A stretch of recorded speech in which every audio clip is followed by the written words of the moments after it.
ආයිබෝවන් ආශිර්වාද YouTube නාලිකාවත් එක්කලා එකතු වෙන ඔබට සුබ දවසක් වේවා කියලා පළමුවෙන්ම ප්‍රාර්ථනා කරනවා. අද අපි කතා කරන්න යන්නේ අගෝස්තු මාසයේ ඔබට ග්‍රහචාරය බලපාන්නේ කොහොමද කියලා. වැදගත් ග්‍රහ මාරු දෙකක් සිද්ධ වෙනවා. කුජ සහ සිකුරු ග්‍රහයන්ගේ මාරු වීම. සිකුරු නීච වෙනවා.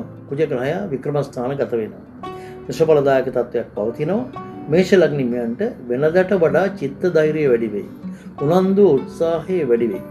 සහෝදරයේ පිළිබඳව සුබඵලදායක ආරංචියක් ලැබෙන්න ඉඩ තියෙනවා. අසල්වාසින් එක්ක ළමනාපකමක් තිබුණා නම් ඒක දුරු වෙලා එන්නේ. හැබැයි එක දෙයක් තියෙන මේ සිකුරු 6 වෙන්නේ නීච වෙනවා.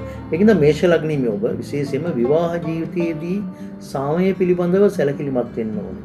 ඉවසීමෙන් කටයුතු කරන්න ඕනේ. අමු සෙමි සමගිය ආරක්ෂා කරගන්න සැලකිලිමත් වෙන්න කියලායි කියන්නේ. ඒ වගේම මේෂ ලග්නීමේ ඔබ තාමත් විවාහ වෙලා නැත්නම් මංගල යෝජනා ස්ථිර කරගන්න, පෙම් සම්බන්ධතා ස්ථිර කරගන්න වඩා සුදුසු වෙන්නේ ලබන මාසේ. සැප්තැම්බර් මාසේ දෙවෙනිදාට පස්සේ සුබ කාලයක් විවාහ කටයුතු උදා වෙනවා.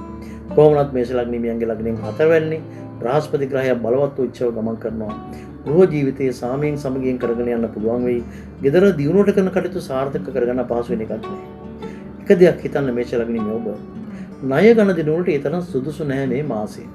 ණය ගණ දිනක් කරන නම් විශේෂයෙන්ම සැලකිලිමත් වෙන්න. ඉතින් ඔය ඉගෙන ගන්න ශිෂ්‍යාවන්ට බාලිකාවන්ට කුඩියක් වගේ දෙයක් පරිත්‍යාග කරන්න පුළුවන් නම් දුප්පත් ළමයෙකුට ඔබට හිතේ සතුට ඇති වෙයි, ලොකු පිනක් ලැබෙයි. හිතන්න අගෝස්තු මාසයේ මේ ආකාරයට සැලසුම් කරලා කටයුතු කරන්න.